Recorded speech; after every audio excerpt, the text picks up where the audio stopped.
Muslim Halo, Bang. selamat malam Bang Nedis. Apa kabar? Kabar baik Bang. Muslim Bang. Saya Katolik Abang. Gimana? Oh, kita undang yang Muslim ini Bang. Kalau Katolik nggak bisa? Nih, nanti kita jadi ngosipin agama Islam Bang. Saya paham. Terima kasih. Kalau begitu Oke, saya mohon mau- maaf ya Bang ya. Ya, sama-sama Bang. Oke, mohon maaf Bang. Jadi gini teman-teman ya, sekali lagi teman-teman saya harus katakan. Apa bedanya channel ini dengan channel-channel Muslim? Apa bedanya saya dengan Abdul Somad, Adi Hidayat, Felix Xiao? Apa bedanya? Bedanya begini. Ketika saya membahas agama Islam, saya undang orang Islamnya langsung.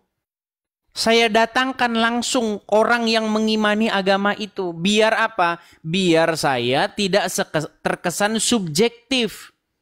Biar ada bantahan dari mereka. Nah beda dengan Abdul Somad. Kalau Abdul Somad bahas agama Kristen, nggak berani ada orang Kristen di situ, dia nggak berani. Karena nanti kalau dijawab, dia takut babak belur. Adi Hidayat juga begitu. Di channel-channel Muslim, kebanyakan begitu teman-teman. Ketika mereka bahas agama Kristen, nggak berani mereka mengundang orang Kristennya. Kalaupun diundang, dibisu-bisukan nanti. Cuk, bisu-bisukan. Begitu. Kalau saya sebaliknya, ya. Nah, adapun teman-teman Kristen sekali lagi, ya teman-teman Kristen. Kalau teman-teman suka dengan channel ini, mendukung, support dengan channel ini, ya. Teman-teman bisa memberikan support atau dukungnya dengan cara yang paling sederhana. Cukup dengan like, ya. Saya suka dengan channel ini. Kemudian share, bagikan. Bagikannya jangan sama saya lagi. Udah tahu channel saya dibagi nama saya. Aduh, gimana? Bagiinnya sama orang yang kalian anggap perlu mendengar siaran ini. Tetangga kah, ya kan? Ustadz kah? Siapakah yang kalian anggap perlu mendengar seperti itu? Itu hal-hal yang paling sederhana. Nah, adapun teman-teman kalau misalnya di antara penonton ini kan ada juga misalnya yang punya berkat berlebih, yang hidupnya berkelimpahan. Nah, teman-teman bisa cara supportnya mampir ke profil saya nih. Ketik profil saya, tep, gitu. Nanti di profil saya ini akan muncul kolekte. Nah, kolekte untuk pendirian rumah apologet. Kalau saya bilang begini, orang-orang tahu nggak sih, yang ngerti nggak sih? Ketik profil, terus lihat di berandanya, ngerti nggak? Nanti saya nggak ngerti, jangan-jangan orang. Ngerti atau tidak teman-teman? Caranya ketik profil. Profil yang asli ya, karena banyak akun-akun palsu. Atau kepada teman-teman yang nonton di YouTube, itu ada tulisan tuh, tulisan berjalan. Ada kolekte di situ. Ya, ada Zelle-nya juga bagi teman-teman yang di US. Itu teman-teman, bagi teman-teman yang mampu. Kalau tidak mampu, tidak masalah, begitu. Itu khusus yang mampu saja, begitu. Bahkan kalau teman-teman hidupnya juga pas-pasan, saya larang keras, nggak boleh Anda berkolekte, nggak boleh. Ya. Kalau Anda sendiri hidupnya masih pas-pasan atau ya standar-standar begitu. Itu khusus yang mampu-mampu saja. Begitu ya teman-teman ya. Karena kita kedepannya itu harus mendirikan rumah apologet. Nah, nanti kalau rumah apologet sudah ada, rencana saya ke depannya ya teman-teman ya, kita akan jadikan itu sebagai base camp kita untuk berapologet. Jadi orang-orang yang dalam tanda kutip saya lihat punya bakat untuk berapologet, orang-orang yang memang menyerahkan dirinya untuk berapologet, ya, untuk menjawab dan mengcounter dari tetangga-tetangga sebelah yang memfitnah ajaran Kristen kita, itu bisa kita sama-sama nanti tinggal di rumah apologet itu. Itulah rencana jangka panjangnya ke depan. Seperti itu. Kira-kira kita akan mendirikannya itu mudah-mudahan bisa di akhir tahun ini. Atau kurang lebih 6 bulan lagi. Seperti itu teman-teman. Nah bagi teman-teman yang ingin mensupport pendirian rumah apologet itu, teman-teman bisa klik profil. Ya, di profil saya itu ada kolektor. Itu juga ada link Saweria, segala macam ada di situ. Info-info tentang saya ada di situ semua. Ya, seperti itu teman-teman. Bagi teman-teman yang juga masih bingung, ya, yang nggak tahu ngekliknya segala macam, nah teman-teman bisa support di sini nih.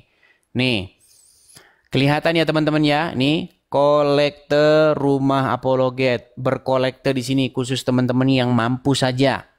Ya, yang nggak mampu dilarang keras, jangan kalian memaksakan diri untuk kolektor. Ya, nih teman-teman bisa support untuk pendirian Rumah Apologet ada di sini. Ya,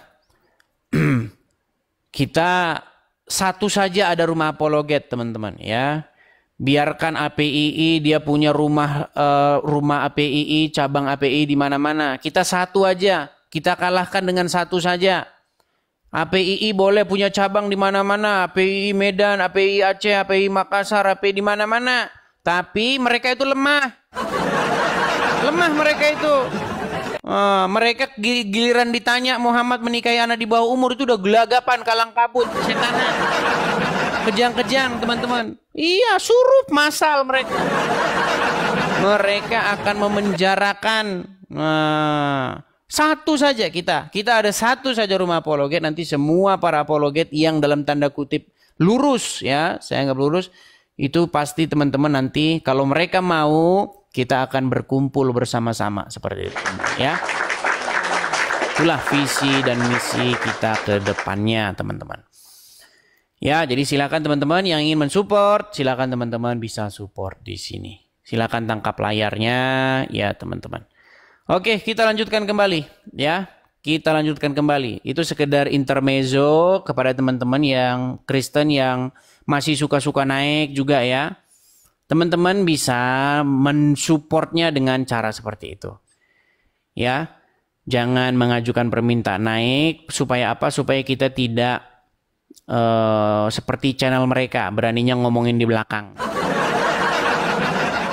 Oke, kita kasih naik ada Azkayi official. Oke, Azkayi. Oke, selamat malam Azkayi. Halo, selamat malam. Ya, Bang Azkayi Muslim, Bang? Alhamdulillah Muslim, Bang. Oke, silakan Bang. Tolong jangan menambah daftar orang Islam yang nggak mampu berargumen, tapi mampunya menjarain orang dan lapor polisi. Silakan nyalakan kamera. Jadi saya ya, Azkayi nyalakan dulu Bang. Kameranya dinyalakan dulu, baru Anda berbicara, baru Anda bernarasi. Ya, silakan Bang Azkayi. Ya, silakan. Jadi saya tertarik dengan caption yang tertulis itu apa? Kalau bacaan panjangnya apa? Islam mampu penjarakan orang yang mengutip Muhammad sosok fiktif, tetapi Islam tidak mampu menjawabnya. Maksudnya menjawab apa itu, Bang? Menjawab tuduhan bahwa Muhammad itu sosok fiktif. Yang menuduh Muhammad sosok fiktif itu orang Islam sendiri. Namanya Pak Cakra, asal Aceh. Dia membuat satu video bagaimana sosok Muhammad. Aduh, kalau bisa duduk lah Bang. Ya, kalau bisa soalnya duduk begini loh Bang. Nah, begitu loh Bang. Kan yang penting narasinya bukan posisinya, Bang. Oke, baik. Baiklah, nggak apa-apa lah ya, karena orang Islam memang sering sulit adabnya, agak sedikit susah. Oke, baik. Jadi gini Bang ya. Bukan dulu, Bang. Jangan di-framing dulu. Kok? Jadi kan maksudnya kan kita kan cari posisi yang santai aja gitu kan. Karena Yesus kan tidak melarang mau duduk mau berdiri. Kan tidak ada dalilnya Yesus melarang. Bukankah di dalam umat muslim itu katanya diajarkan adab? Ya kalau ada berdiskusi itu yang penting berbicara santun. Jadi karena Abang seorang Kristen, adakah dalil Yesus melarang lawan diskusi itu sambil tiduran? Nggak ada. Memang semuanya harus pakai kacamata. Semuanya harus di ini gimana sih Abang ini? Dari cara kamu memakai kacamata aja. Dalil itu kelihatan adab tidak kamu perlu harus semuanya langsung. Iya, maksudnya gini. Kalau berbicara adab, kacamatamu itu tuh apa bukti ketidakberadaban. Kacamata ketidakberadaban. Karena Yesus tidak pernah memakai kacamata. Jadi kalau ada ustadz pakai kacamata, dia tidak beradab gitu. Makanya jangan ini standar dari mana? Lo kamu komplain dengan udah posisi kita saya. fokus aja ke tema yuk, fokus ke tema. Jangan marah-marah lah. Ini jangan lari sana sini makanya. baik. Sekarang saya tanya dulu nih, Bang Azzaiki. Ya. Apakah Bang Azzaiki tahu sosok orang ini? Atau pernah tahu sebelumnya berita ini? Saya tidak pernah dengar. Oke, saya jelaskan dulu sebentar ya. Dia boleh. Oke, baik. Jadi nama dia ini adalah Franz Ignatius namanya. Ya, dari namanya nampaknya beliau ini seorang Katolik. Ya. Nah, dia membuat satu video di mana videonya itu berisi kutipan. Dia mengutip bahwasanya ada seorang muslim yang mengatakan Muhammad itu adalah tokoh hayalan pengarang hadis. Dia tidak mengatakan bahwa Muhammad itu fiktif sama sekali, tidak. Ada sosok Muhammad tuh ada betulan, tetapi dilebih-lebihkan ceritanya atau sosoknya itu sudah dibuat sedemikian rupa sehingga tidak sesuai dengan fakta yang sebenarnya. Saya kasih contoh misalnya, seorang Azzaiki yang sejati, yang beneran Azzaiki official itu misalnya istrinya misalnya 1. Tapi digambarkan istrinya misalnya 15.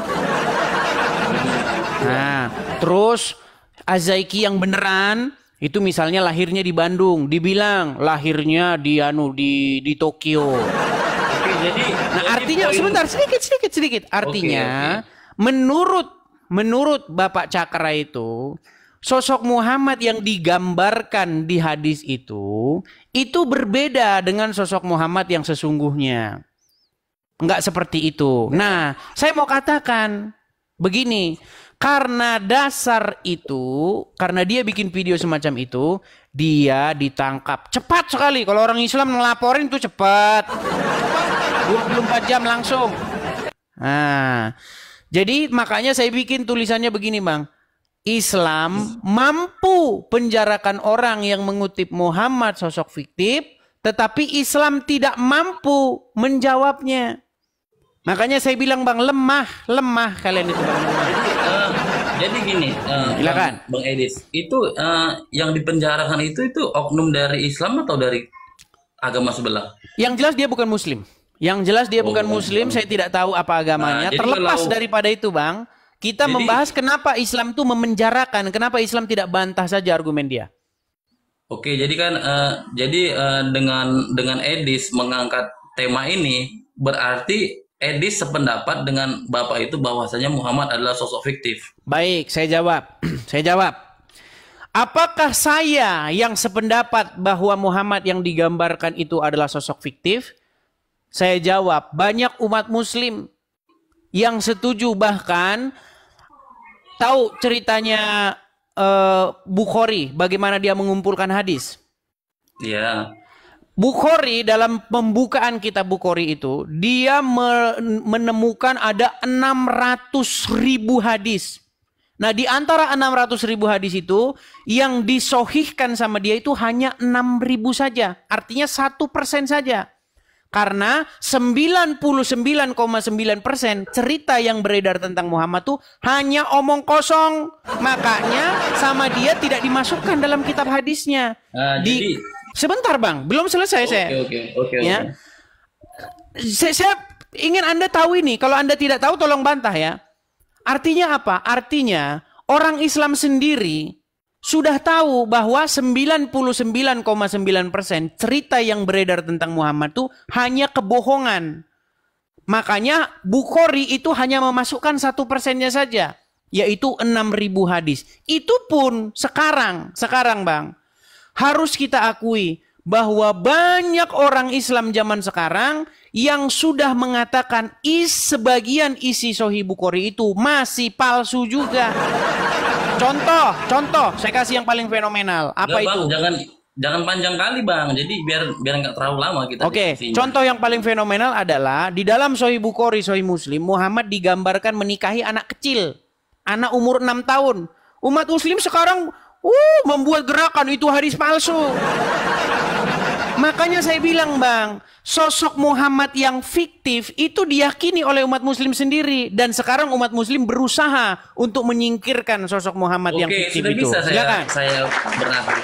Silakan. Jadi, tampaknya Edis ini pikirannya penuh dengan keraguan-raguan. Jadi ketika saya tanya apakah Edis sependapat dengan pernyataan Bapak itu, dia ngomong ngalur ngidul tanpa ilmu. Kenapa saya katakan tanpa ilmu? Dia ingin memframing Bukhari yang membuang 600.000 hadis dengan memframing seolah-olah itu adalah Muhammad itu palsu. Padahal yang dari 600.000 hadis itu kenapa dibuang? Karena itu tidak terkonfirmasi itu pernah dikatakan Nabi. Tetapi berarti palsu kan? Jangan potong dulu. Gantian ya. Jadi dari 600.000 itu dia mengambil yang sudah tervalidasi, yang sudah terbukti bahwasanya itu sanadnya sampai ke Rasulullah. Inilah yang benar. Iya, berarti 99% berarti bohong. Stop dulu Edis, stop. Yang sisanya itu adalah cerita yang mungkin diada-adakan oleh orang-orang yang berlebih-lebihan. Itu dia. Saya ambil contoh. Kalau kita ambil data dari Babel itu hanya jangan lari kemana-mana. Aduh, Anda kok tukang lari sih? Enggak gini, kita Kenapa Muslim ini tukang lari? Bukan. Kenapa kamu panik ketika saya menyebutkan satu kata Babel? Saya ingin supaya kita fokus. Fokus bahasan kita membahas sosok Muhammad, sosok fiktif. Iya. Tadi Anda tanya kepada saya, apakah saya meyakini itu? Saya bilang, bukan saya yang meyakini itu, umat Muslim sendiri. Kalau saya hanya menceritakan Muhammad, kamu pasti tidak percaya. Loh, kenapa saya kita membawakan di sini Babel dan bukan Yesus? bicara percaya atau tidak percaya, Azaiki. Kamu percaya Yesus. Kita gitu. tidak bicara percaya atau tidak percaya. Kita bicara benarkah bahwa Muslim sendiri sekarang mengatakan bahwa sosok Muhammad yang digambarkan di hadis itu fiksi. Saya ambil contoh tentang Yesus. Kita ambil Baik, contoh. kalau Anda tidak fokus, kita selesai saja ya. Saya akan mengundang kamu. Ternyata kamu itu tidak ada ilmu. Sekarang gini, pokok bahasan kita apa? Kita bandingkan Yesus yang fiktif atau Muhammad yang fiktif. Kenapa Anda lari dari tema ini? Sama-sama. Muhammad fiktif atau Yesus fiktif. Oke, sekarang kita simpulkan dulu yang ini. Gimana? Berani nggak? Nggak apa-apa. Kita simpulkan yang ini dulu gimana? Berani atau tidak? Berani. Kok masih kamu tanya lagi? Nggak, kamu berani nggak? Ini gimana? Ini udah dijawab berani kok. Oke, berani. Oke. Sekarang kita mulai. Oke. Sekarang kita mulai dulu dari sini. Sekarang begini. Benarkah 99% cerita yang beredar tentang Muhammad itu adalah cerita palsu? Tidak benar. Lalu kenapa Bukhari hanya memasukkan 1% saja? Nah, itu ceritanya begini. Jadi di dalam Islam itu ada yang namanya sanad. Sanad itu dia harus gini ya, Edis. Misalnya kamu berada di Amerika, kamu mengatakan kamu itu suka makan jengkol, ya. Tetapi sama pengikutmu, kau diceritakan suka makan pete. Lalu itu setelah ditelusurin ternyata Edis tidak pernah berbicara seperti itu. Berarti fiktif. Jangan dipotong. Jadi ada. Sebentar, berarti mereka sedang menceritakan Edis yang fiksi, yang tidak sesungguhnya. Bukan menceritakan Edis yang fiksi. Mereka sedang menceritakan sesuatu hal yang tidak pernah dilakukan. Iya, artinya Edis yang fiktif. Edis yang asli kan suka makan jengkol, menurut riwayat itu. Betul. Di sini bukan. Nah, ini berat ini. Sebentar, saya ulangi pelan-pelan ya, pelan-pelan.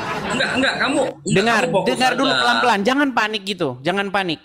Ya, menurut fakta yang sebenarnya Edis suka makan jengkol, betul.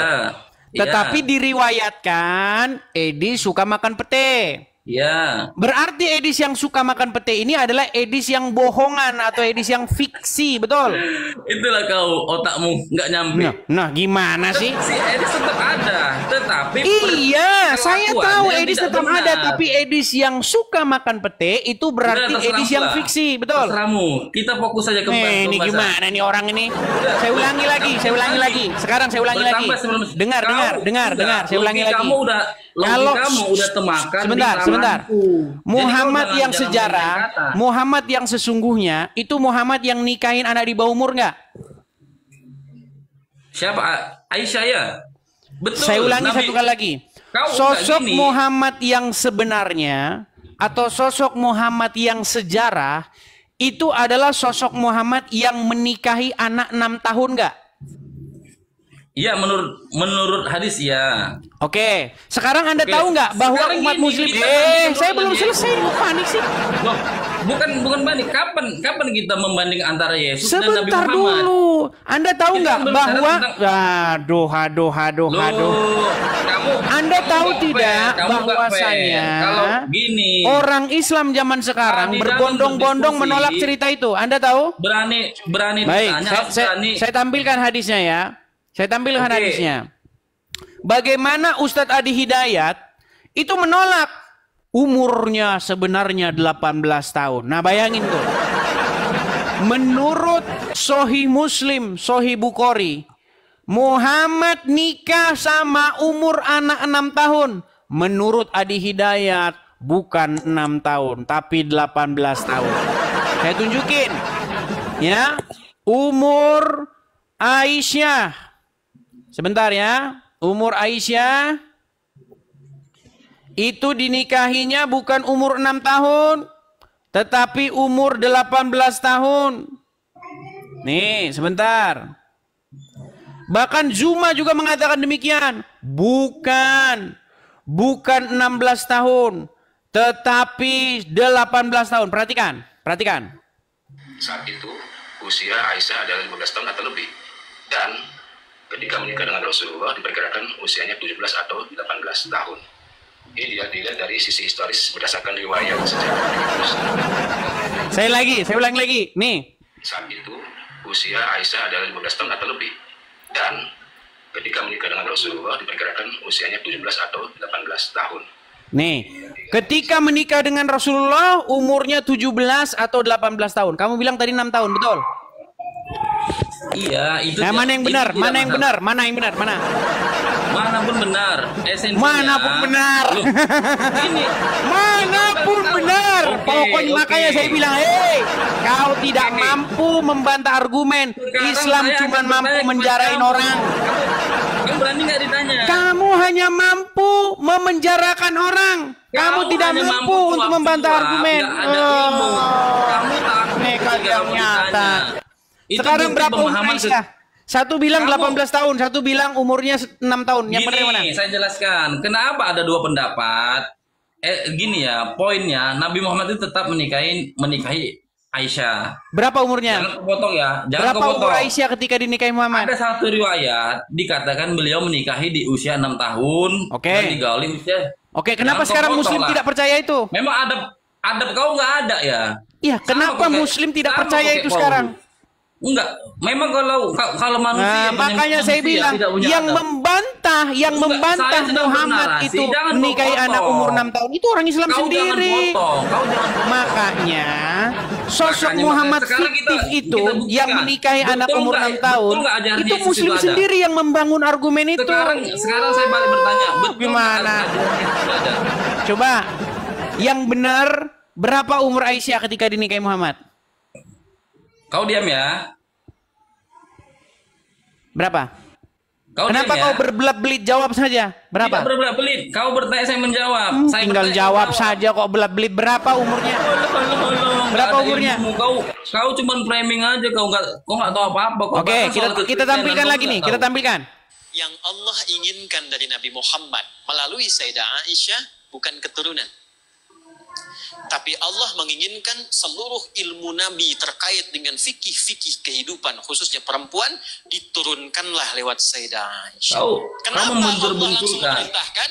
Karena Sayyidah Aisyah punya keunggulan merekam semua ilmu pengetahuan yang mampu beliau tangkap.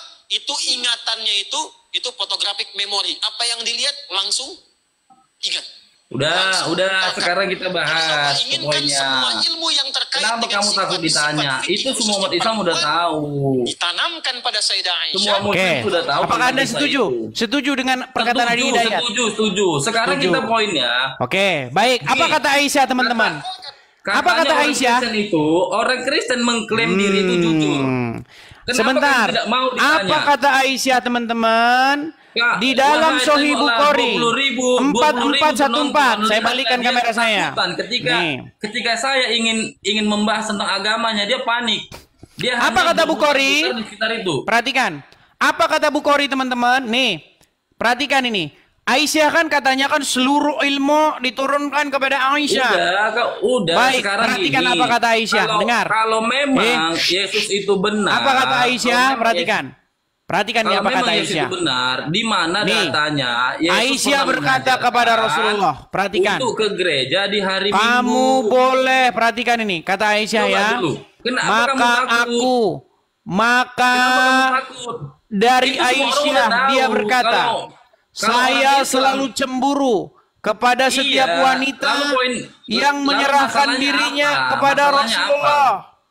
Saya berkata, apakah seorang wanita menyerahkan dirinya? Maka ketika Allah Azza wa Jalla menurunkan ayat, kamu boleh menangguhkan, menggauli siapa-siapa yang kamu kehendaki di antara mereka. Dan kamu boleh pula menggauli siapa-siapa yang kamu kehendaki. Ini Muhammad boleh menggauli siapa-siapa yang dikehendaki nih. Dan siapa-siapa yang kamu ingini untuk menggaulinya kembali dari perempuan-perempuan yang telah kamu cerai, maka tidak ada dosa bagimu. Maka saya, Aisyah berkata, ini orang yang konon katanya diberikan ilmu kepadanya nih. Apa kata Aisyah tentang Muhammad dan Tuhannya Muhammad? Demi Allah, kata Aisyah, saya tidak melihat Rabbmu, saya tidak melihat Tuhanmu, kecuali sangat cepat memenuhi keinginan Muhammad. Di dalam bahasa aslinya, kata keinginan ini adalah hawa nafsu. Jadi menurut Aisyah, Tuhannya Muhammad itu sangat cepat menuruti hawa nafsunya Muhammad. Betul. Oke, sudah selesai. Sudah selesai. Betul atau tidak? Betul. Kenapa? Betul. Oke, hawa nafsu ini bahwa Tuhannya Muhammad tidak pernah dilihat Aisyah kecuali menuruti keinginan Muhammad. Dua arah. Tadi kita ingin membahas antara Yesus membahas yang dengan Rasulullah. Berat, saudara-saudara. Panik ya? Nggak ada ilmunya. Oke, jadi kamu ingin mengalihkan topik kan? Kenapa dia berbelit-belit? Kamu ingin mengalihkan topik kan? Wawasan kekristenan dia tidak ada, makanya dia takut. Oh, jadi kamu lari, ingin mengalihkan topik. Bukan mengalihkan topik, itu kan kamu topiknya fiktif. Kita buktikan. Oke, jadi Muhammad yang sejarah yang mengawini anak 6 tahun atau yang umur 18 tahun? Kau enggak, wawasan kekristenanmu tidak ada. Makanya kamu hanya berputar-putar gitu. Kamu tidak berani diskusi dua arah. Oke, karena kamu buat pengakuan dulu biar kita bahas Kristen. Kamu buat pengakuan dulu. Nampak dari kamu buat pengakuan dulu. Nampak orang tidak berpendidikan. Ya, sekarang kamu buat pengakuan dulu, silakan. Kau di luar negeri. Kamu buat pengakuan dulu, silakan. Dari cara diskusi aja kelihatan kok orang nggak berpendidikan. Oke, kamu kebanyakan curhat, jadi saya turunkan di bawah. Kamu curhat terus, curhat aja terus curhat. Oh, dari cara mendengarmu, kamu tidak memang curhat aja terus. Mereka tidak mampu menjawabnya, teman-teman. Nggak mampu. Ingin mengalihkan topik. Topik kita ini tentang ini loh, ya. Bagaimana Franz Ignatius ini dia membuat konten. Kontennya itu tentang dia mengutip seorang muslim yang mengatakan Muhammad itu tokoh fiktif.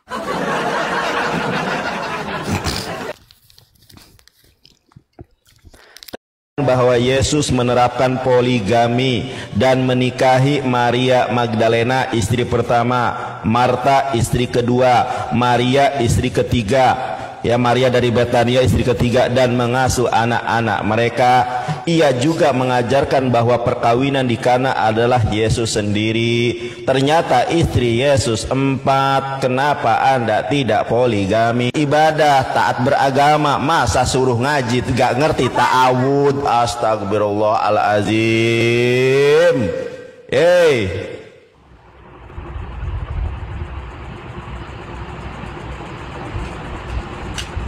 Sabar. Dia kabur.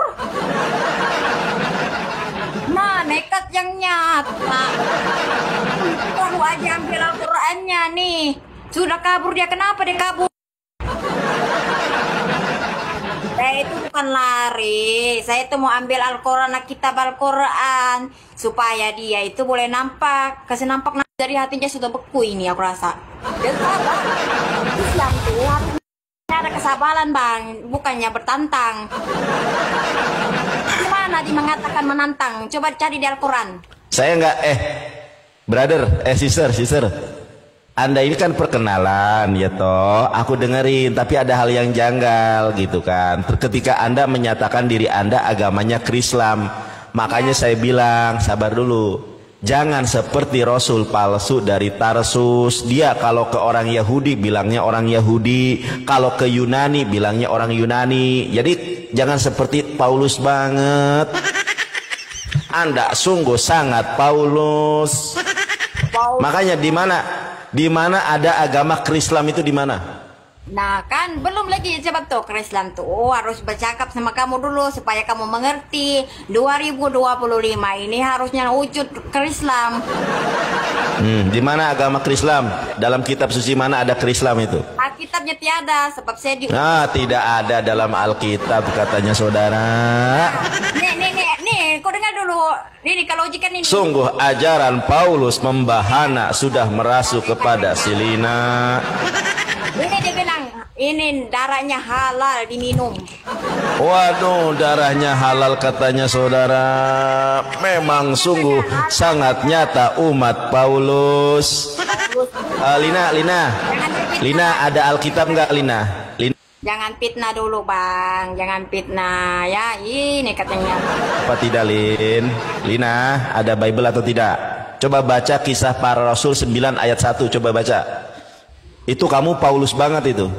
Ya, Paulus banget. Abangnya nih sekarang mau menantang sama saya? Enggak, kita mau diskusi santun aja. Gini, Kak Lina, hanya ajaran Paulus yang mengatakan ada Krislam.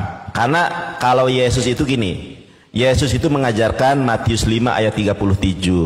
Yesus yang kita cintai, Yesus yang kita sayangi mengatakan, ya katakan ya, tidak katakan tidak. Yang lebih daripada itu dari si jahat. Ya, jadi kalau kita Kristen ya Kristen aja. Kalau kita Islam ya Islam aja. Jangan ada Krislam, itu nggak ada di dalam ajaran Yesus pun nggak ada. Makanya sebentar dulu, aku belum selesai. Sangat berat saudara. Gini. Dengar dulu. Ya gimana sok. Ngomong dulu silakan. Ngomongkan. Bagi aku berapa perkataannya, bagi dulu aku masa sedikit untuk ya. Bagi aku sebagai kita, Tuhan juga tidak kelihatan adalah Allah kan, betul? Apa sih ngomong apa? Enggak, aku cakap sama kamu, Allah tuh terlihat atau tidak? Allah tidak terlihat seperti yang dikatakan oleh Yesus. Mau saya tunjukkan ayatnya? Tidak tepat ya kamu. Tapi kalau Tuhannya Kristen kelihatan, katanya Yesus. Kalau Yesus kelihatan. Kalau Allah itu tidak kelihatan. Kan gitu yang. Ustaz Arif lagi dong. Ustaz Arif. Ya gimana? Kan itu aku cakap. Yesus, sebentar.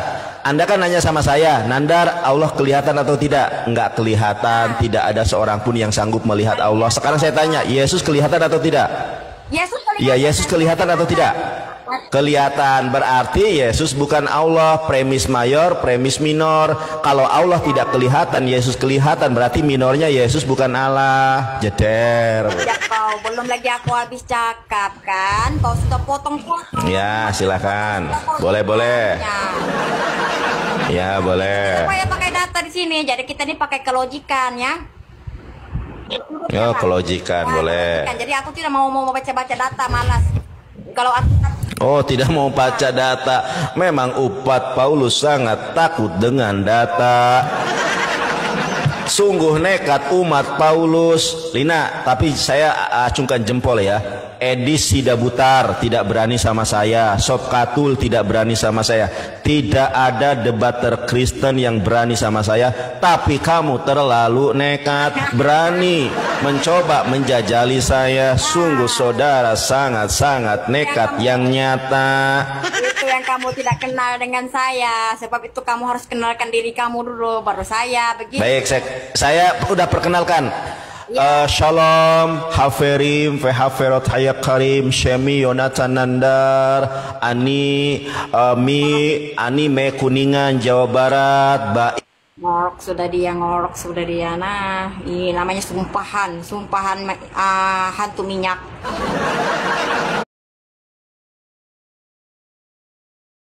Bahwa Yesus menerapkan poligami dan menikahi Maria Magdalena istri pertama, Marta istri kedua, Maria istri ketiga. Ya, Maria. Jadi bisa. Ayo kurung. Tuhan itu memilih saya. Jadi kesucian saya itu Tuhan yang pilih. Mana tahu Yesus itu nanti mau turun bersama sama saya. Wih, mau nikah sama Yesus. Hore. Yesus itu di Alkitab nggak ada nafsu. Oh, nggak ada nafsu, berarti tidak normal. Yesus tidak ada nafsu. Nah, kalau saya punya nafsu, kalau Yesus tidak punya nafsu, berarti tidak normal. Sekarang kamu yang ada nafsu, jadi kamu yang cari saya. Apa? Kan aku cakap tadi, kamu yang ada nafsu. Nggak bisa nyalakan kamera. Terima kasih. Iya, Liana, apakah kamu seorang muslimah? Muslim, apa? Oh, ini Liana yang biasa ini. Oh, silakan Liana, nyalakan kamera. Ayo. Bisa nggak tanpa kamera, Bang? Sekarang saya tanya sama kamu, Nandar. Apa motivasinya Paulus jadi rasul palsu? Coba, kamu jelaskan dulu. Modus dia apa? Adakah dia supaya dia jadi kaya raya? Adakah dia menumpuk hartanya? Malahan dia menjadi orang susah. Ketika dia jadi rasul, ketika dia jadi pengikut Yesus, malah beberapa kali dia dipenjara, berapa kali dia dianiaya orang. Adakah dia ngumpulin ngoleksi istri banyak? Kagak. Adakah dia ngoleksi banyak harta-harta untuk kekayaan dia? Sehingga ada sekian miliar harta rampasan perang, jarahan perang? Gampang, nggak usah ini. Kita bicara logis-logis saja lah, ya. Nggak usah ini jauh-jauh kamu kitab suci, kamu ngarang begini itu segala macam. Gini, Nanda, dengarkan. Waktu Muhammad belum jadi nabi, istri dia satu. Ketika dia jadi nabi, istrinya banyak. Tuh. Waktu Muhammad belum jadi nabi, dia nggak pernah ngambil harta jarahan perang. Ketika dia jadi nabi, harta rampasan perang 5%, 1/5 untuk dia. 1/5. Apalagi ketika dia belum jadi nabi, nggak ada wanita-wanita yang menyerahkan diri kepadaku, nggak ada. Tapi ketika Muhammad jadi nabi, wanita-wanita yang menyerahkan dirinya kepada Muhammad jika Muhammad mau. Sudahlah Nandar, nanti kalau kita terusin nggak kuat, nanti umatmu nggak kuat, ya. Kalau saya bongkar nanti agamamu, umatmu makin nggak kuat. Oke Nandar ya, Nandar nangis Nandar. Habis ini Nandar pasti nanti dia disidang sama Juma. Kamu ya Dek Nandar, masih kamu. Sudah saya peringatkan kalian, jangan berdebat dengan Edis TV katanya.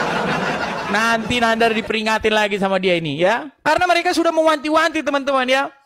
Jangan nanti agama kita terbongkar. Sekarang saya tanya sama kamu Nandar. Apa motivasinya Paulus jadi rasul palsu? Coba, kamu jelaskan dulu. Modus dia apa? Adakah dia supaya dia jadi kaya raya?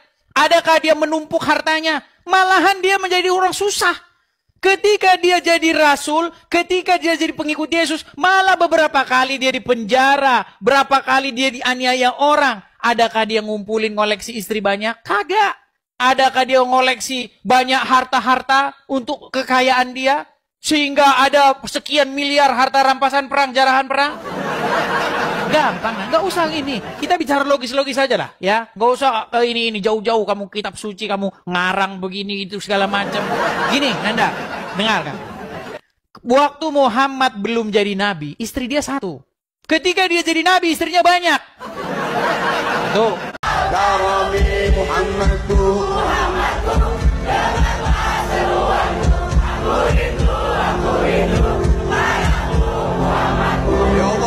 Allah, mari kita angkat tangan semua, ya Allah. Setelah kami manggil namamu, ya Allah.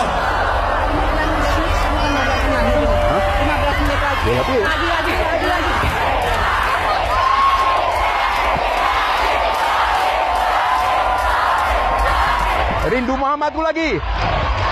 Oke, saya paling suka lagu ini dan Anda paling suka lagu ini. Muhammadku.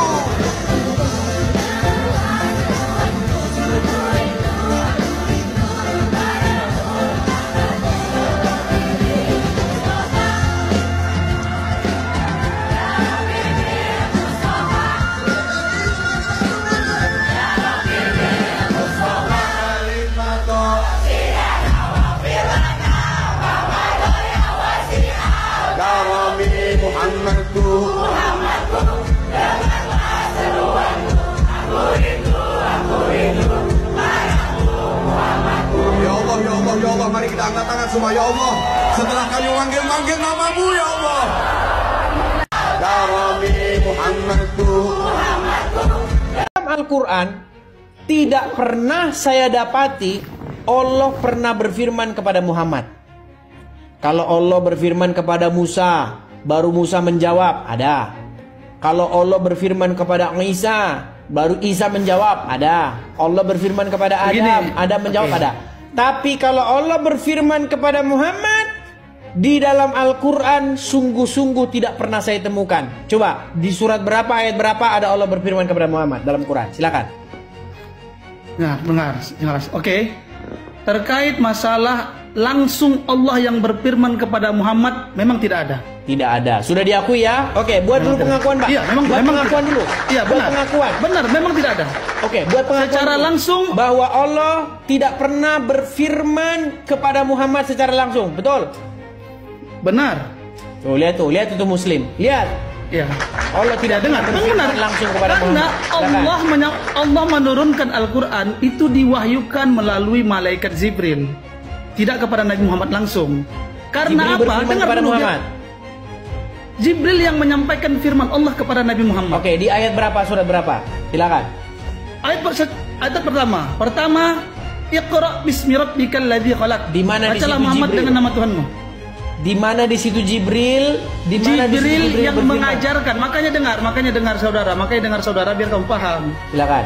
Jadi berhubung karena Allah tidak langsung kepada Nabi Muhammad, Jibril menyampaikan apa yang telah Allah sampaikan kepada Jibril dan disampaikan kepada Nabi Muhammad. Makanya Jibril langsung Iqra bismi rabbikal ladzi khalaq. Bacalah dengan nama Tuhanmu yang telah menciptakan. Itu seruan dari Jibril kepada Nabi Muhammad. Karena Nabi Muhammad sifatnya diajarkan dia kepada. Kenapa? Karena Nabi Muhammad itu memang real, tidak mengarang dan tidak mengada-ngada, tidak menulis sendiri Al-Quran itu. Karena sifatnya Al-Quran itu turun, dihafalkan dan turun secara berkala, tidak langsung plak Al-Quran. Bukan seperti itu, saudara. Sudah? Paham? Sudah? Sudah, silakan. Baik. Berapa lama Al-Quran turun? Saya kurang tahu berapa lama. Intinya Al-Quran itu terakhir turun